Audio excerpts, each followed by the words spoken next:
The Nullification Crisis was a sectional crisis in 1832–33, during the presidency of Andrew Jackson, which involved a confrontation between South Carolina and the federal government.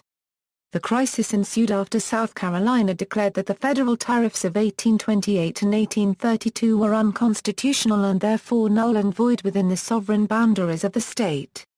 The nation suffered an economic downturn throughout the 1820s, and South Carolina was particularly affected.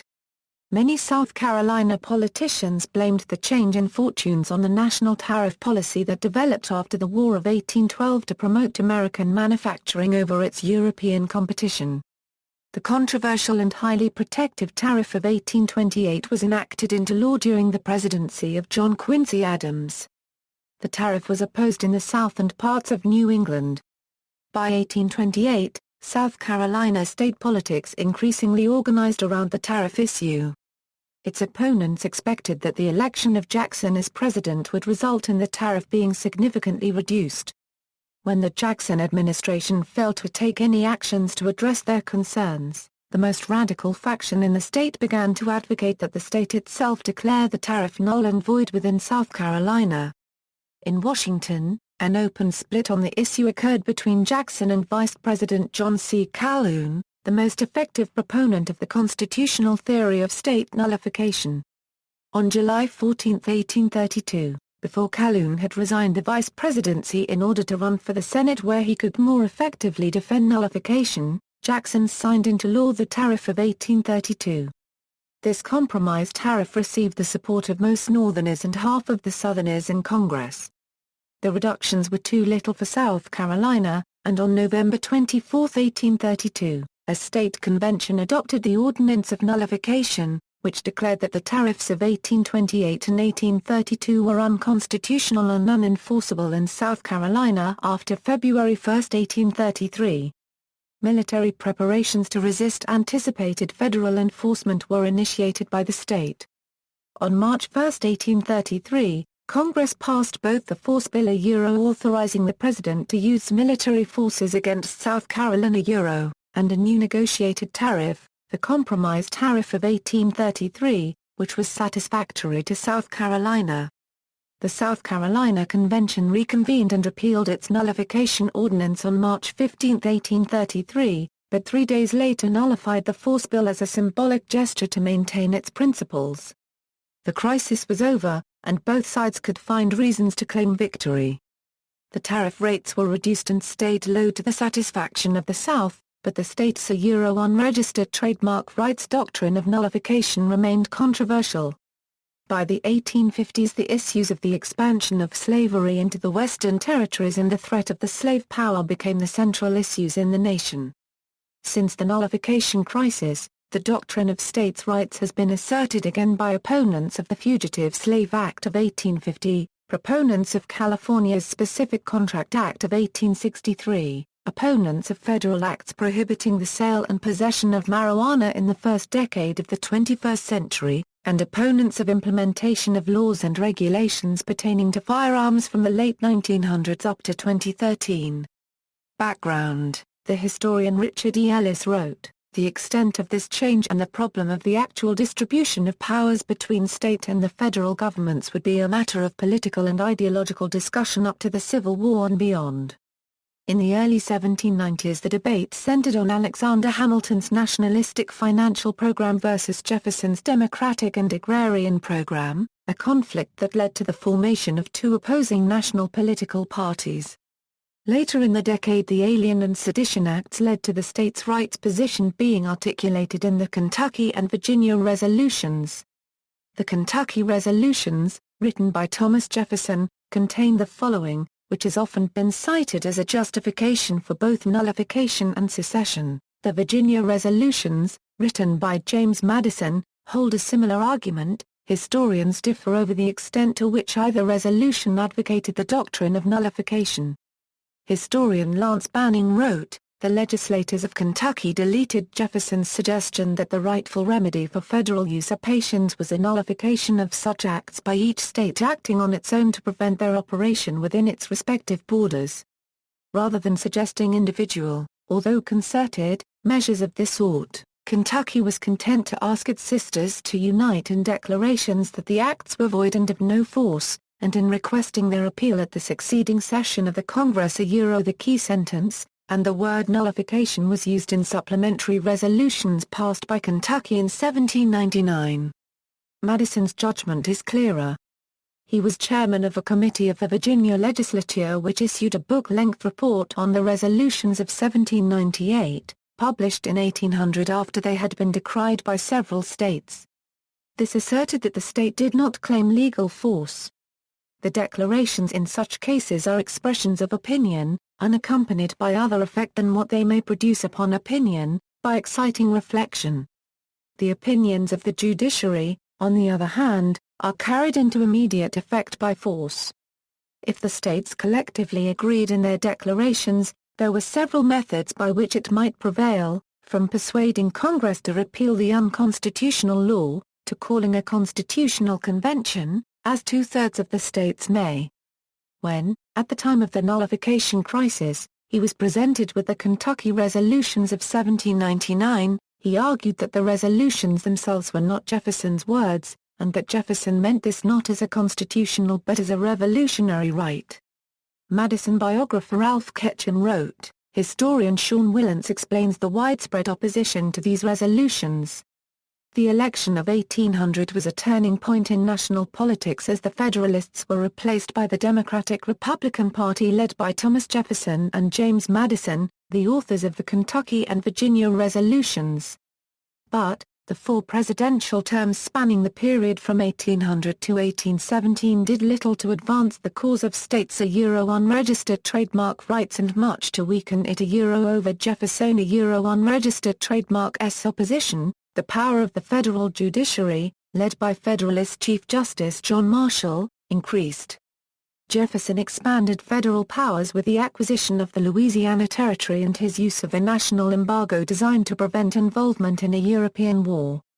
Madison in 1809 used national troops to enforce a Supreme Court decision in Pennsylvania, appointed an extreme nationalist and Joseph Story to the Supreme Court, signed the bill creating the Second Bank of the United States, and called for a constitutional amendment to promote internal improvements.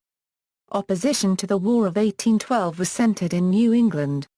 Delegates to a convention in Hartford, Connecticut met in December 1814 to consider a New England response to Madison's unregistered trademark's war policy. The debate allowed many radicals to argue the cause of states' unregistered trademark rights and state sovereignty. In the end, moderate voices dominated and the final product was not secession or nullification, but a series of proposed constitutional amendments. Identifying the South unregistered trademark's domination of the government as the cause of much of their problems, the proposed amendments included the repeal of the 3/5 clause, a requirement that two-thirds of both houses of Congress agree before any new state could be admitted to the Union, limits on the length of embargoes, and the outlawing of the election of a president from the same state to successive terms, clearly aimed at the Virginians. The war was over before the proposals were submitted to President Madison. After the conclusion of the War of 1812, John Wilentz notes, this spirit of nationalism was linked to the tremendous growth and economic prosperity of this post-war era. However, in 1819 the nation suffered its first financial panic and the 1820s turned out to be a decade of political turmoil that again led to fierce debates over competing views of the exact nature of American federalism. The extreme democratic and agrarian rhetoric that had been so effective in 1798 led to renewed attacks on the numerous market-oriented enterprises, particularly banks, corporations, creditors, and absentee landholders.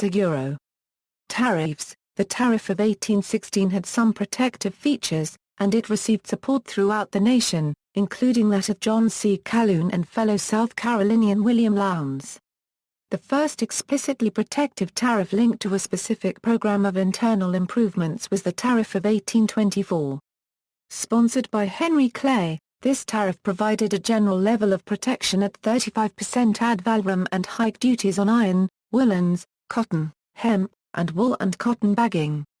The bill barely passed the Federal House of Representatives by a vote of 107 to 102. The Middle states and Northwest supported the bill, The South and Southwest opposed it, and New England split its vote with a majority opposing it.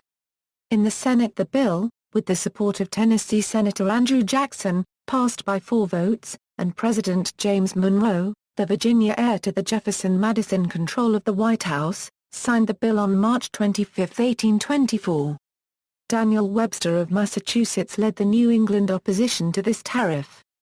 Protest against the prospect and the constitutionality of higher tariffs began in 1826 and 1827 with William Branch Giles, who had the Virginia legislature pass resolutions denying the power of Congress to pass protective tariffs, citing the Virginia resolutions of 1798 and James Madison's 1800 defense of them. Madison denied both the appeal to nullification and the unconstitutionality. He had always held that the power to regulate commerce included protection. Jefferson had, at the end of his life, written against protective tariffs. The Tariff of 1828 was largely the work of Martin Van Buren and was partly a political ploy to elect Andrew Jackson president. Van Buren calculated that the South would vote for Jackson regardless of the issues, so he ignored their interests in drafting the bill. New England, he thought, was just as likely to support the incumbent John Quincy Adams, so the bill levied heavy taxes on raw materials consumed by New England such as hemp, flax, molasses, iron and sail duck. With an additional tariff on iron to satisfy Pennsylvania interests, Van Buren expected the tariff to help deliver Pennsylvania, New York, Missouri, Ohio, and Kentucky to Jackson. Over opposition from the South and some from New England, the tariff was passed with the full support of many Jackson supporters in Congress and signed by President Adams in early 1828. As expected, Jackson and his running mate John Calhoun carried the entire South with overwhelming numbers in all the states but Louisiana, where Adams drew 47% of the vote in a losing effort. However, many Southerners became dissatisfied as Jackson, in his first 2 annual messages to Congress, failed to launch a strong attack on the tariff. Historian William J. Cooper Jr. writes, South Carolina background. South Carolina had been adversely affected by the national economic decline of the 1820s. During this decade, the population decreased by 56,000 whites and 30,000 slaves, out of a total free and slave population of 580,000. The whites left for better places. They took slaves with them or sold them to traders moving slaves to the Deep South for sale. Historian Richard E. Ellis describes the situation. State leaders, led by states unregistered trademark rights advocates like William Smith and Thomas Cooper, blamed most of the state unregistered trademark's economic problems on the Tariff of 1816 and national internal improvement projects. Soil erosion and competition from the New Southwest were also very significant reasons for the state unregistered trademark's declining fortunes. George McDuffie was a particularly effective speaker for the anti-tariff forces, and he popularized the 40-bale theory.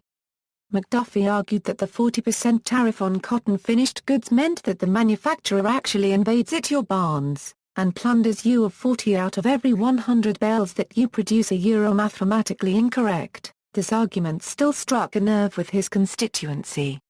Nationalists such as Calhoun were forced by the increasing power of such leaders to retreat from their previous positions and adopt, in the words of Ellis, an even more extreme version of the states' rights doctrine in order to maintain political significance within South Carolina.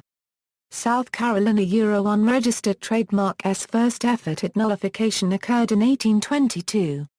Its planters believed that free black sailors had assisted Denmark Vesey in his planned slave rebellion. South Carolina passed a Negro Seaman Act, which required that all black foreign seamen be imprisoned while their ships were docked in Charleston. Britain strongly objected, especially as it was recruiting more Africans as sailors. What was worse, if the captains did not pay the fees to cover the cost of jailing, South Carolina would sell the sailors into slavery. Other Southern states also passed laws against free black sailors. Supreme Court Justice William Johnson, in his capacity as a circuit judge, declared the South Carolina law as unconstitutional since it violated United States treaties with Great Britain. the South Carolina Senate announced that the judge's unregistered trademark's ruling was invalid and that the act would be enforced. The federal government did not attempt to carry out Johnson's decision. Route to nullification in South Carolina. Historian Avery Craven argues that, for the most part, the debate from 1828 to 1832 was a local South Carolina affair. The state's leaders were not united and the sides were roughly equal.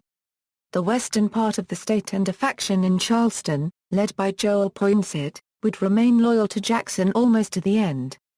Only in small part was the conflict between a national north against a state's unregistered trademark right south. After the final vote on the Tariff of 1828, the South Carolina congressional delegation held two caucuses, the second at the home of Senator Robert Y. Hayne. They were rebuffed in their efforts to coordinate a united Southern response and focused on how their state representatives would react. While many agreed with George McDuffie that tariff policy could lead to secession at some future date, they all agreed that as much as possible, the issue should be kept out of the upcoming presidential election. Calhoun, while not at this meeting, served as a moderating influence. He felt that the first step in reducing the tariff was to defeat Adams and his supporters in the upcoming election. William C. Preston, on behalf of the South Carolina legislature, asked Calhoun to prepare a report on the tariff situation. Calhoun readily accepted this challenge and in a few weeks' time had a 35,000-word draft of what would become his exposition and protesta. Calhoun unregistered trademark's exposition was completed late in 1828. He argued that the Tariff of 1828 was unconstitutional because it favored manufacturing over commerce and agriculture. He thought that the tariff power could only be used to generate revenue, not to provide protection from foreign competition for American industries. He believed that the people of a state or several states, acting in a democratically elected convention, had the retained power to veto any act of the federal government which violated the Constitution. This veto, the core of the doctrine of nullification, was explained by Calhoun in the exposition. The report also detailed the specific Southern grievances over the tariff that led to the current dissatisfaction. Fearful that hotheads such as McDuffie might force the legislature into taking some drastic action against the federal government, historian John Niven describes Calhoun unregistered trademark's political purpose in the document. The report was submitted to the state legislature which had 5,000 copies printed and distributed. Calhoun, who still had designs on succeeding Jackson as president, was not identified as the author but word on this soon leaked out. The legislature took no action on the report at that time. In the summer of 1828 Robert Barnwell, soon to be considered the most radical of the South Carolinians, entered the fray over the tariff. As a state representative, Ritt called for the governor to convene a special session of the legislature. An outstanding orator, Ritt appealed to his constituents to resist the majority in Congress. Ritt addressed the danger of doing nothing. Ritt unregistered trademark's rhetoric about revolution and war was too radical in the summer of 1828 but, with the election of Jackson assured, James Hamilton Jr. on October 28 in the Colleton County Courthouse in Walterboro launched the formal nullification campaign renouncing his former nationalism. Hamilton warned the people that, "Your taskmaster must soon become a tyrant, from the very abuses and corruption of the system, without the bowels of compassion, or a jot of human sympathy." He called for implementation of Mr. Jefferson unregistered trademark's rightful remedy of nullification. Hamilton sent a copy of the speech directly to President-elect Jackson. But, despite a statewide campaign by Hamilton and McDuffie, a proposal to call a nullification convention in 1829 was defeated by the South Carolina legislature meeting at the end of 1828. State leaders such as Calhoun, Hayne, Smith, and William Drayton were all able to remain publicly non-committal or opposed to nullification for the next couple of years. The division in the state between radicals and conservatives continued throughout 1829 and 1830. After the failure of a state project to arrange financing of a railroad within the state to promote internal trade, the state petitioned Congress to invest $250,000 in the company trying to build the railroad. After Congress tabled the measure, the debate in South Carolina resumed between those who wanted state investment and those who wanted to work to get Congress support. The debate demonstrated that a significant minority of the state did have an interest in a Euro-unregistered trademark-s American system. The effect of the Webster-Euro-Hayne debate was to energize the radicals, and some moderates started to move in their direction. The state election campaign of 1830 focused on the tariff issue and the need for a state convention. On the defensive, radicals underplayed the intent of the convention as pro-nullification. When voters were presented with races where an unpledged convention was the issue, the radicals generally won. When conservatives effectively characterized the race as being about nullification, the radicals lost. The October election was narrowly carried by the radicals, although the blurring of the issues left them without any specific mandate.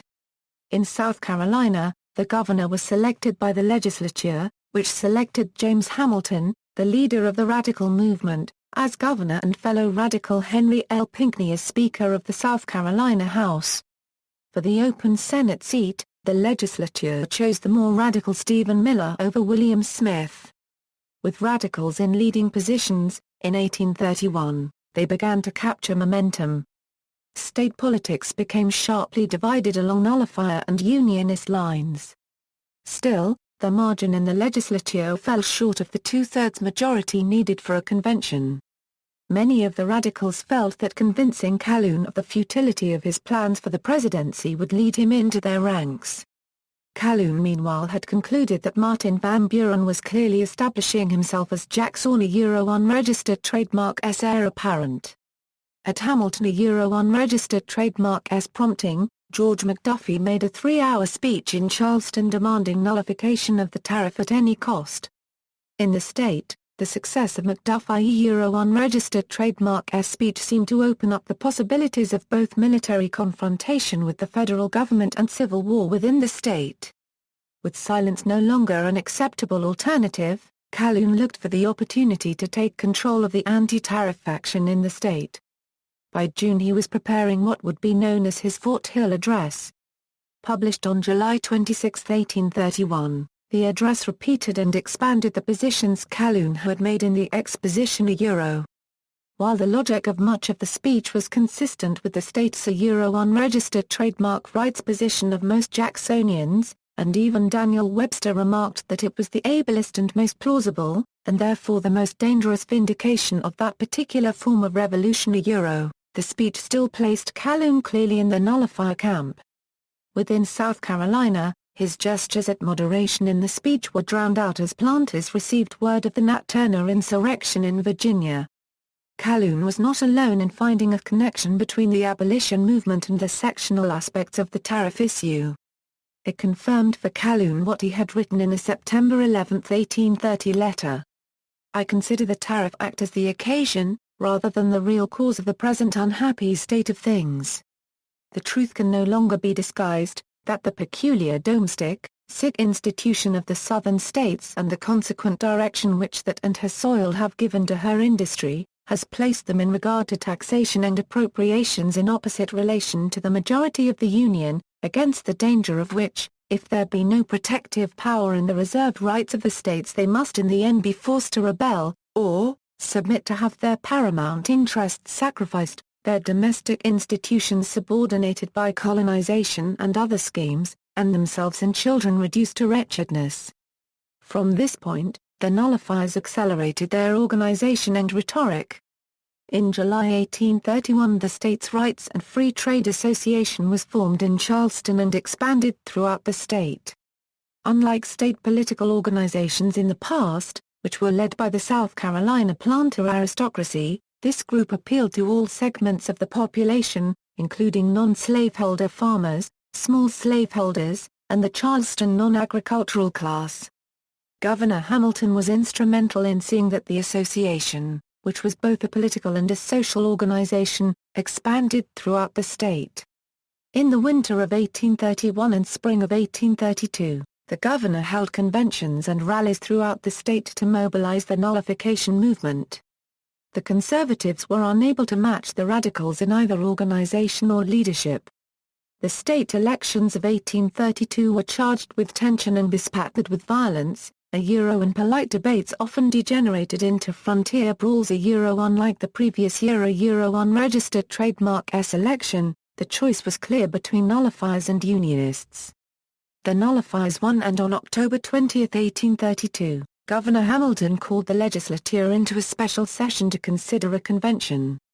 The legislative vote was 96-25 in the House and 31-13 in the Senate. In November 1832 the Nullification Convention met.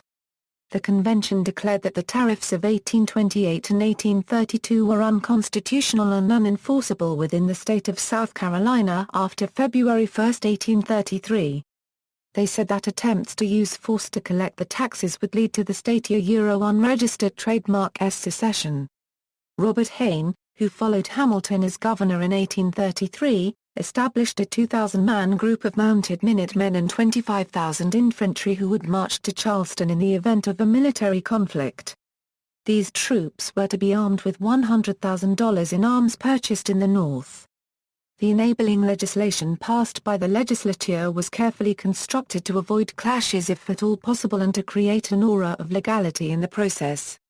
To avoid conflicts with Unionists, it allowed importers to pay the tariff if they so desired.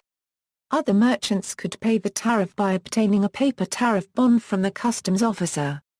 They would then refuse to pay the bond when due, and if the customs official seized the goods, the merchant would file for a writ of replevin to recover the goods in state court. Customs officials who refused to return the goods would be civilly liable for twice the value of the goods.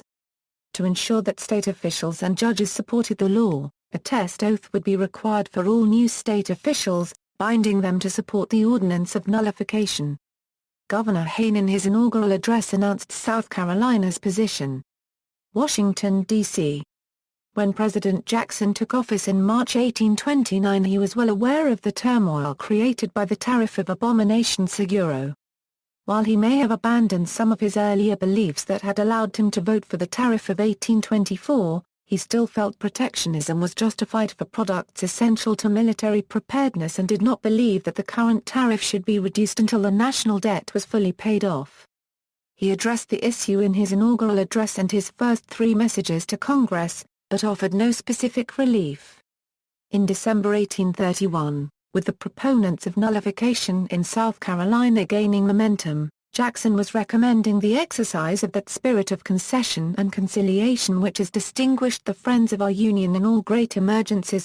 However, on the constitutional issue of nullification, despite his strong beliefs in states' unregistered trademark rights, Jackson did not waver. Calhoun unregistered trademark exposition and protesta did start a national debate over the doctrine of nullification. The leading proponents of the nationalistic view included Daniel Webster, Supreme Court Justice Joseph Story, Judge William Alexander Dew, John Quincy Adams, Nathaniel Shipman, and Nathan Dane. These people rejected the compact theory advanced by Calhoun, claiming that the Constitution was the product of the people, not the states. According to the nationalist position, the Supreme Court had the final say on the constitutionality of legislation. The National Union was perpetual and had supreme authority over individual states. The nullifiers, on the other hand, asserted that the central government was not to be the ultimate arbiter of its own power, and that the states, as the contracting entities, could judge for themselves what was or was not constitutional. While Calhoun unregistered trademark exposition claimed that nullification was based on the reasoning behind the Kentucky and Virginia resolutions, an aging James Madison in an August 28, 1830 letter to Edward Everett, intended for publication, disagreed. Madison wrote, denying that any individual state could alter the compact. Part of the South unregistered trademark strategy to force repeal of the tariff was to arrange an alliance with the West. Under the plan, the South would support the West unregistered trademark demand for free lands in the public domain if the West would support repeal of the tariff. With this purpose Robert Hayne took the floor on the Senate in early 1830, thus beginning the most celebrated debate in the Senate unregistered trademark history. Daniel Webster unregistered trademark response shifted the debate, subsequently styled the Webster-Hayne debates, from the specific issue of Western lands to a general debate on the very nature of the United States.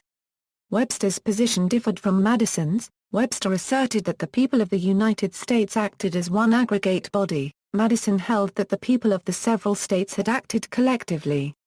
John Rowan spoke against Webster on that issue, and Madison wrote, congratulating Webster, but explaining his own position.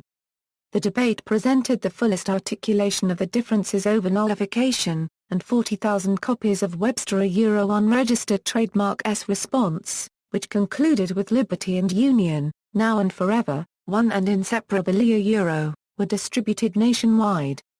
Many people expected the states a unregistered trademark rights Jackson to side with Hayne. However, once the debate shifted to secession and nullification, Jackson sided with Webster. On April 13, 1830 at the traditional Democratic Party celebration honoring Thomas Jefferson a unregistered trademark S birthday, Jackson chose to make his position clear. In a battle of toasts, Hayne proposed, the union of the states, and the sovereignty of the states a Jackson a unregistered trademark S response, when his turn came, was, our federal union, it must be preserved a to those attending. The effect was dramatic. Calhoun would respond with his own toast, in a play on Webster a unregistered trademark S closing remarks in the earlier debate, the union. Next to our liberty, the most dear a finally Martin Van Buren would offer, mutual forbearance and reciprocal concession. Through their agency the union was established. The patriotic spirit from which they emanated will forever sustain it a Van Buren wrote in his autobiography of Jackson a unregistered trademark S toast, the veil was rent a the incantations of the night were exposed to the light of day a Thomas Hart Benton, in his memoirs, stated that the toast electrified the country a Jackson would have the final words a few days later when a visitor from South Carolina asked if Jackson had any message he wanted relayed to his friends back in the state. Jackson a unregistered trademark S reply was, other issues than the tariff were still being decided. In May 1830 Jackson vetoed the Mayersville Road Bill, an important internal improvements program, and then followed this with additional vetoes of other such projects shortly before Congress adjourned at the end of May. Clay would use these vetoes to launch his presidential campaign. In 1831 the rechartering of the Bank of the United States, with Clay and Jackson on opposite sides, reopened a long-simmering problem. This issue was featured at the December 1831 National Republican Convention in Baltimore, which nominated Henry Clay for president, and the proposal to recharter was formally introduced into Congress on January 6, 1832. The Calhoun-Jackson split entered the center stage when Calhoun, as vice president presiding over the Senate, cast the tie-breaking vote to deny Martin Van Buren the post of Minister to England. Van Buren was subsequently selected as Jackson a unregistered trademark S running mate at the 1832 Democratic National Convention held in May.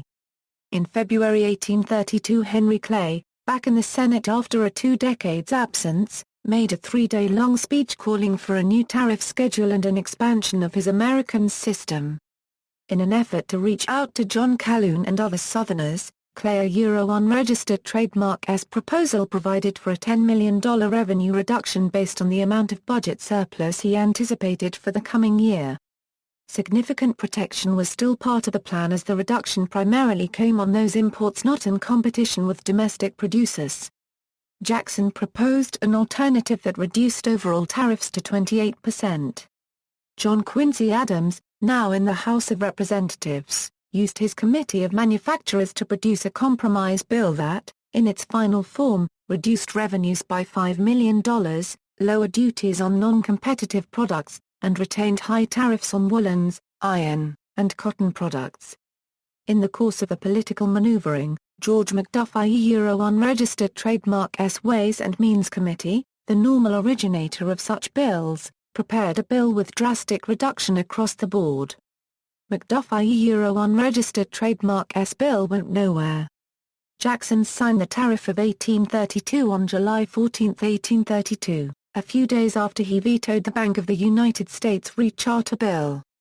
Congress adjourned after it failed to override Jackson a unregistered trademark S veto. With Congress in adjournment, Jackson anxiously watched events in South Carolina. The nullifiers found no significant compromise in the Tariff of 1832 and acted accordingly. Jackson heard rumors of efforts to subvert members of the Army and Navy in Charleston, and he ordered the Secretaries of the Army and Navy to begin rotating troops and officers based on their loyalty. He ordered General Winfield Scott to prepare for military operations and ordered a naval squadron in Norfolk to prepare to go to Charleston. Jackson kept lines of communication open with Unionists like Joel Poinsett, William Drayton, and James L. Pettigrew, and sent George Breathitt, brother of the Kentucky governor, to independently obtain political and military intelligence. After their defeat at the polls in October, Pettigrew advised Jackson that he should be prepared to hear very shortly of a state convention and an act of nullification. On October 19, 1832, Jackson wrote to his Secretary of War, "By mid-November Jackson unregistered trademark's re-election was assured." On December 3, 1832, Jackson sent his fourth annual message to Congress. The message was stridently states unregistered trademark rights and agrarian in its tone and thrust and he disavowed protection as anything other than a temporary expedient. His intent regarding nullification, as communicated to Van Buren, was to pass it barely in review, as a mere buble, view the existing laws as competent to check and put it down. He hoped to create a moral force that would transcend political parties and sections. The paragraph in the message that addressed nullification was, on December 10 Jackson issued the proclamation to the people of South Carolina, in which he characterized the positions of the nullifiers as impractical absurdity, and a metaphysical subtlety, in pursuit of an impractical theory. He provided this concise statement of his belief. The language used by Jackson, combined with the reports coming out of South Carolina, raised the specter of military confrontation for many on both sides of the issue. A group of Democrats, led by Van Buren and Thomas Hart Benton among others, saw the only solution to the crisis in a substantial reduction of the tariff. Negotiation and confrontation, in apparent contradiction of his previous claim that the tariff could be enforced with existing laws. On January 16 Jackson sent his force bill message to Congress. Custom houses in Beaufort and Georgetown would be closed and replaced by ships located at each port. In Charleston the custom house would be moved to either Castle Pinckney or Fort Moultrie in Charleston Harbor. Direct payment rather than bonds would be required, and federal jails would be established for violators that the state refused to arrest, and all cases arising under the state unregistered trademark's nullification act could be removed to the United States Circuit Court. In the most controversial part, the Militia Acts of 1795 and 1807 would be revised to permit the enforcement of the custom laws by both the militia and the regular United States military. Attempts were made in South Carolina to shift the debate away from nullification by focusing instead on the proposed enforcement. The force bill went to the Senate Judiciary Committee chaired by Pennsylvania protectionist William Wilkins and supported by members Daniel Webster and Theodore Frelinghuysen of New Jersey. It gave Jackson everything he asked. On January 28 the Senate defeated a motion by a vote of 30 to 15 to postpone debate on the bill. All but 2 of the votes to delay were from the Lower South and only 3 from this section voted against the motion. This did not signal any increased support for nullification but did signify doubts about enforcement. In order to draw more votes, proposals were made to limit the duration of the coercive powers and restrict the use of force to suppressing, rather than preventing, civil disorder. In the House the Judiciary Committee, in a 4-3 vote, rejected Jackson unregistered trademark's request to use force. By the time Calhoun made a major speech on February 15 strongly opposing it, the force bill was temporarily stalled. On the tariff issue, the drafting of a compromise tariff was assigned in December to the House Ways and Means Committee, now headed by Julian C. Verplanck. Debate on the committee unregistered trademark's product on the House floor began in January 1833. The Verplanck tariff proposed reductions back to the 1816 levels over the course of the next 2 years while maintaining the basic principle of protectionism. The anti-Jackson protectionists saw this as an economic disaster that did not allow the Tariff of 1832 to even be tested and an undignified truckling to the menaces and blustering of South Carolina. Northern Democrats did not oppose it in principle but still demanded protection for the varying interests of their own constituents. Those sympathetic to the nullifiers wanted a specific abandonment of the principle of protectionism and were willing to offer a longer transition period as a bargaining point. It was clear that the Verplank tariff was not going to be implemented. In South Carolina, efforts were being made to avoid an unnecessary confrontation. Governor Hayne ordered the 25,000 troops he had created to train at home rather than gathering in Charleston. At a mass meeting in Charleston on January 21, it was decided to postpone the February 1 deadline for implementing nullification while Congress worked on a compromise tariff. At the same time, a commissioner from Virginia, Benjamin Watkins Lee, arrived in Charleston bearing resolutions that criticized both Jackson and the nullifiers and offering his state as a mediator. Henry Clay had not taken his defeat in the presidential election well and was unsure on what position he could take in the tariff negotiations. His long-term concern was that Jackson eventually was determined to kill protectionism along with the American plan. In February, after consulting with manufacturers and sugar interests in Louisiana who favored protection for the sugar industry, Clay started to work on a specific compromise plan. As a starting point, he accepted the nullifiers' offer of a transition period but extended it from 7.5 years to 9 years with a final target of a 20% ad valorem rate. After first securing the support of his protectionist base, Clay, through an intermediary, broached the subject with Calhoun. Calhoun was receptive and after a private meeting with Clay at Clay unregistered trademark S boarding house, negotiations proceeded. Clay introduced the negotiated tariff bill on February 12, and it was immediately referred to a select committee consisting of Clay as chairman, Felix Grundy of Tennessee, George M. Dallas of Pennsylvania, William Cabell Reeves of Virginia, Webster, John M. Clayton of Delaware, and Calhoun. On February 21 the committee reported a bill to the floor of the Senate which was largely the original bill proposed by Clay. The tariff of 1832 would continue except that reduction of all rates above 20% would be reduced by 1/10 every 2 years with the final reductions back to 20% coming in 1842. Protectionism as a principle was not abandoned and provisions were made for raising the tariff if national interests demanded it. Although not specifically linked by any negotiated agreement, it became clear that the force bill and compromise tariff of 1833 were inexorably linked. In his February 25 speech ending the debate on the tariff, Clay captured the spirit of the Voices for Compromise by condemning Jackson's proclamation to South Carolina as inflammatory, admitting the same problem with the force bill but indicating its necessity, and praising the compromise tariff as the final measure to restore balance, promote the rule of law, and avoid the sacked cities, desolated fields, and smoking ruins that he said would be the product of the failure to reach a final accord. The House passed the compromise tariff by 119-85 and the force bill by 149-48. In the Senate the tariff passed 29-16 and the force bill by 32-1 with many opponents of it walking out rather than voting for it. Calhoun rushed to Charleston with the news of the final compromises. The Nullification Convention met again on March 11. It repealed the November Nullification Ordinance and also, in a purely symbolic gesture, nullified the force bill.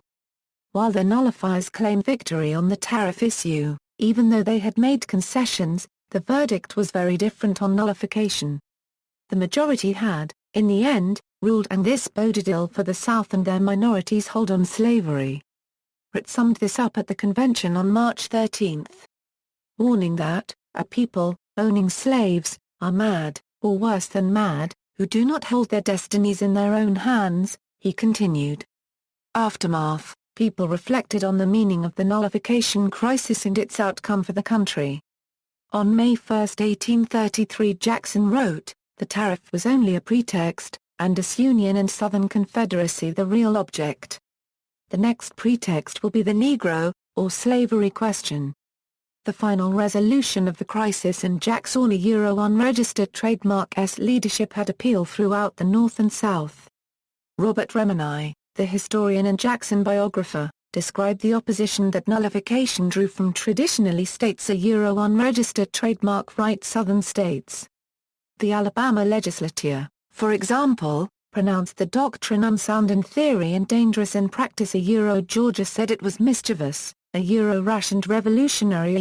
Mississippi lawmakers chided the South Carolinians for acting with reckless precipitancy. Forrest McDonald, describing the split over nullification among proponents of states' rights, wrote, "The doctrine of states unregistered trademark rights, as embraced by most Americans, was not concerned exclusively, or even primarily with state resistance to federal authority.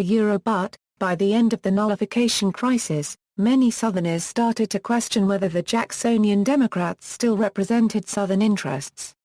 The historian William J. Cooper notes that, numerous Southerners had begun to perceive it, the Jacksonian Democratic Party, as a spear aimed at the South rather than a shield defending the South. In the political vacuum created by this alienation, the Southern wing of the Whig Party was formed.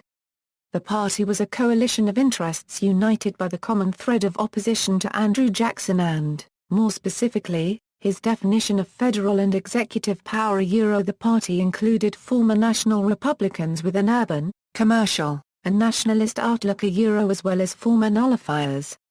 Emphasizing that they were more Southern than the Democrats, the party grew within the South by going after the abolition issue with unabashed vigor and glee. With both parties arguing who could best defend Southern institutions, the nuances of the differences between free soil and abolitionism, which became an issue in the late 1840s with the Mexican War and territorial expansion, never became part of the political dialogue. This failure increased the volatility of the slavery issues.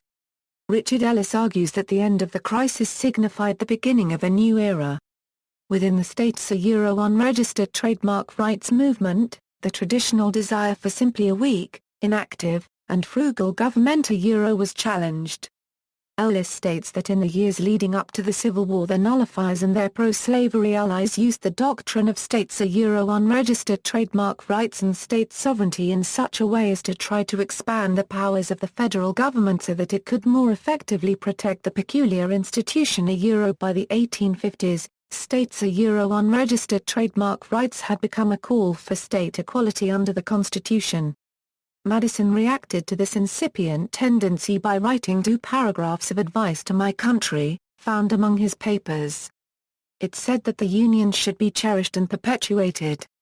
Let the open enemy to it be regarded as a Pandora with her box opened. And the disguised one, as the serpent creeping with his deadly wiles into paradise. Richard Rush published this advice in 1850, by which time Southern spirit was so high that it was denounced as a forgery. The first test for the South over the slavery issue began during the final congressional session of 1835. In what became known as the gag rule debates, abolitionists flooded the Congress with anti-slavery petitions to end slavery and the slave trade in Washington, D.C. The debate was reopened each session as Southerners, led by South Carolinians Henry Pinckney and John Hammond, prevented the petitions from even being officially received by Congress. Led by John Quincy Adams, the slavery debate remained on the national stage until late 1844 when Congress lifted all restrictions on processing the petitions. Describing the legacy of the crisis, Sean Wilentz writes, "For South Carolina, the legacy of the crisis involved both the divisions within the state during the crisis and the apparent isolation of the state as the crisis was resolved." By 1860, when South Carolina became the first state to secede, the state was more internally united than any other Southern state. Historian Charles Edward Cawthon writes. See also, Origins of the American Civil War, American System, American School, Alexander Hamilton, Friedrich List. References. Brandt, Irving, The Fourth President, A Life of James Madison Bobbs Merrill, 1970. Buell, Richard Jr. America on the Brink, How the Political Struggle Over the War of 1812 Almost Destroyed the Young Republic. ISBN 1-4039-6238-3, Cawthon, Charles Edward. South Carolina Goes to War. ISBN 1-57003-560-1, Cooper. William J. Jr. The South and the Politics of Slavery 1828-1856 ISBN 0-8071-0385-3, Craven, Avery. The Coming of the Civil War ISBN 0-226-11894-0, Ellis, Richard E. The Union at Risk, Jacksonian Democracy, States' Rights, and the Nullification Crisis, Freiling, William W. The Road to Disunion, Secessionists at Bay, 1776-1854, Volume 1, Freiling, William W. Prelude to Civil War, The Nullification Crisis in South Carolina, 1816-1836 ISBN 0-19-507681-8, Howe, Daniel Walker. What Hath God Wrought? The Transformation of America, 1815-1848. ISBN 978-0-19-507894-7, MacDonald, Forrest. States Unregistered Trademark Rights and the Union, Imperium and Imperio 1776-1876 ISBN 0-7006-1040-5, Niven, John. John C. Calhoun and the Price of Union ISBN 0-8071-1451-0, Peterson, Merrill D. The Great Triumvirate, Webster, Clay, and Calhoun ISBN 0-19-503877-0, Remini, Robert V. Andrew Jackson and the Course of American Freedom, 1822-1832, V2 ISBN 0-06-014844-6, Remini, Robert V. Andrew Jackson and the Course of American Democracy, 1833-1845, V3 ISBN 0-06-015279-6, Remini, Robert V. Henry Clay, Statesman for the Union ISBN 0-393-31088-4, Tultul, Charles A. California Digest, a digest of the reports of the Supreme Court of California, Volume 26, Walther, Eric C. The Fire Eaters ISBN 0-8071-1731-5, Wilentz, Sean. The Rise of American Democracy, Jefferson to Lincoln ISBN 0-393-05820-4, Woods, Thomas E. Jr. Nullification ISBN 978-1-59698-149-2. Further reading, Barnwell, John. Love of Order, South Carolina's First Secession Crisis. Chapel Hill, University of North Carolina Press. ISBN 0-8078-1498-9. Capers, Gerald M. John C. Calhoun, Opportunist, A Reappraisal. Gainesville, University of Florida Press. Coyett, Margaret L. John C. Calhoun, American Portrait. Boston, Houghton Mifflin Company. Houston, David Franklin. A Critical Study of Nullification in South Carolina. Longmans, Green, and Co. Latner, Richard B. The Nullification Crisis and Republican Subversion. Journal of Southern History 43, 18 38. JSTOR 2207553. McCurry, Stephanie. Masters of Small Worlds, Yeoman Households, Gender Relations and the Political Culture of the Antebellum South Carolina Low Country. New York, Oxford University Press. ISBN 0-19-507236-7. Pease, Jane H. Pease, William H. The Economics and Politics of Charleston's Nullification Crisis. Journal of Southern History 47, 335 JSTOR 2207798. Ratcliffe, Donald. The Nullification Crisis, Southern Discontents, and the American Political Process. American 19th Century History 1, 1 doi, 10.1080/14664650008567014. Wiltz, Charles. John C. Calhoun, Nullifier, 1829–1839. Indianapolis, Bobbs Merrill.